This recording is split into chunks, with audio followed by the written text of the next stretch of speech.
Titik titik. Bab 2. Jasper, tunggu dan lihat saja. Aku pasti tidak akan membiarkanmu pergi. Penelope berseru dengan marah dan pergi. Tidak ada sedikit pun penyesalan dalam tatapan Jasper saat dia melihat Penelope pergi dengan marah. Dia seharusnya mencampakkan wanita itu sejak dulu. Malam pun tiba. Langit berangsur-angsur menjadi gelap. Jasper menuliskan semua peluang untuk mendapatkan uang yang bisa dia ingat dari ingatannya di buku catatannya andai ingatannya memburuk nanti. Ini adalah hal terpenting dalam hidupnya saat ini. Dia tidak bisa ceroboh tentang hal itu. Seseorang tiba-tiba mengetuk pintu. Jasper membuka pintu dan pemandangannya bertemu 3 orang yaitu Penelope Hun, adiknya Calvin Hun, dan ibunya Susan Jones. Ekspresi tajam tergambar di wajah Susan. Begitu melihat Jasper, dia mengerahkan jari ke arah pria itu dan berteriak keras, "Jasper Line, aku membiarkan putriku berkencan denganmu karena aku pikir kau jujur dan tulus. Berani-beraninya kau mencampakkan putriku. Dasar bajingan berhati dingin. Apa kau masih manusia?" Jasper melirik Penelope, yang matanya merah karena menangis.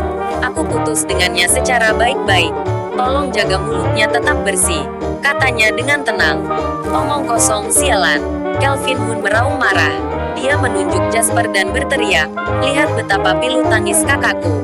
Jangan mencoba membela diri lagi. Jangan pikir aku tidak tahu kalau kau melakukan ini hanya karena kau tidak rela memberi kami sejumlah uang. Ibu, aku sudah memberitahumu sejak dulu kalau orang-orang dari pedesaan sangat perhitungan. Kedua orang tua laki-laki ini tidak pernah berhasil mencapai banyak hal sepanjang hidup mereka. Jadi bagaimana bisa mengharapkan putra mereka mencapai sesuatu? Bagaimana mereka bisa dibandingkan dengan orang-orang dari kota seperti kita?" Calvin berseru. Susan Jones tertawa dingin. "Aku pasti buta karena mengizinkan putriku berkencan denganmu dulu. Anakku benar. 2 orang tua menyedihkan pasti membesarkan anak-anak yang menyedihkan juga. Dari jumlah uang kecil ini, kami bisa mengatakan kalau kepribadianmu adalah sampah," katanya. "Apa kau pikir kau bisa pergi begitu saja setelah membuang waktu putriku selama bertahun-tahun? Benar-benar khayalan tingkat tinggi. Bagaimanapun juga kau harus memberi kami $300.000. Jasper tetap diam melihat tingkah mereka. "Aku tidak punya uang," tukasnya. Susan mengejek, "Tidak punya uang? Bukannya kau punya uang setelah menjual rumah orang tuamu?" "Persis," Calvin berkata tanpa basa-basi. "Mereka bisa menyewa kamar atau tidur di ladang setelah menjual ruang mereka. Bagaimanapun juga, mereka telah menjadi petani sepanjang hidup mereka dan hanya tahu cara bercocok tanam. Mungkin mereka akan merasa lebih nyaman tinggal di ladang." Sambil terus berbicara, kedua mata Calvin bersinar dengan kilatan serakah. "Serahkan juga properti ini kepadaku. Aku akan menikah akhir tahun ini. Aku akan membutuhkan tempat tinggal setelah menikah. Jika kau melakukan apa yang aku suruh, aku akan menyerahkan saudara perempuanku untuk kembali bersama," katanya. Kedua mata Susan berbinar.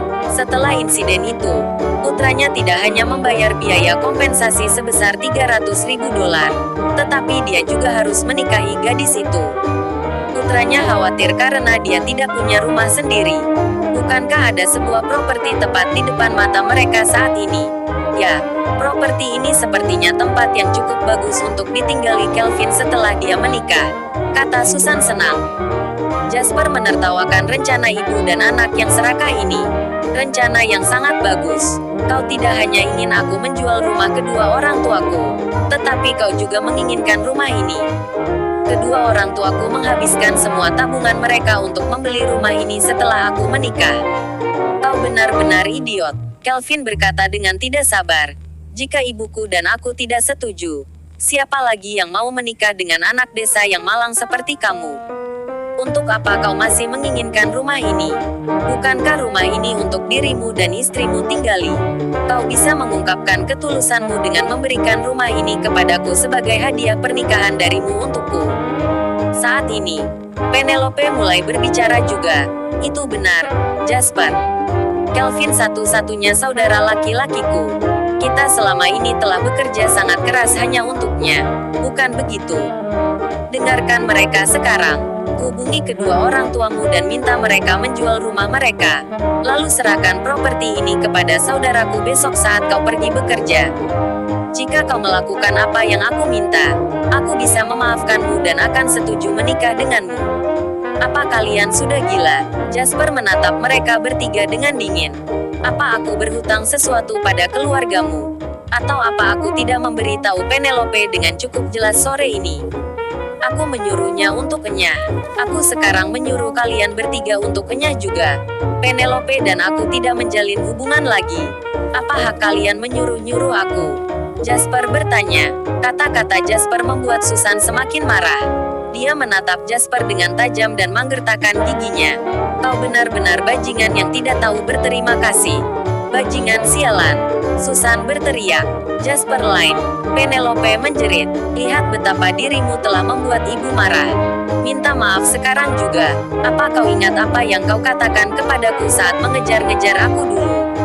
Kau bahkan tidak mau melakukan ini untukku sekarang. Apa kau masih manusia? Penelope bertanya. Persetan dengan semua ini. Dulu dia mengejar-ngejar kakakku, sekarang seperti anjing. Sekarang dia menelantarkan kakakku seperti itu. Jasper lain. Kau benar-benar tercela. Dasar bajingan menyedihkan kau. Seluruh keluargamu benar-benar menyedihkan. Sebelum Kelvin selesai bicara, Jasper memelototinya dengan dingin. Ini adalah rumahku. Sekali lagi aku bilang. Kenyah. Jasper berteriak. Setelah itu dia membanting pintu hingga tertutup dengan suara keras. Menatap pintu yang tertutup itu, Susan gemetaran karena marah. Ibu, maafkan aku. Aku tidak tahu kalau dia adalah orang seperti ini. Penelope menangis. Ekspresi Kelvin juga menggelap. Ibu, apa yang sebaiknya kita lakukan sekarang? Bajingan itu tidak mau menjual rumahnya. Aku tidak mau pergi ke pengadilan. Hidupku akan hancur. Bagaimana dengan rumahku? Kelvin bertanya. Susan menatap pintu itu dengan marah. Dia berkata dengan penuh kebencian. Sekarang sudah larut. Mari kita pulang dulu. Akan datang waktu ketika bajingan tak tahu terima kasih itu kena karma.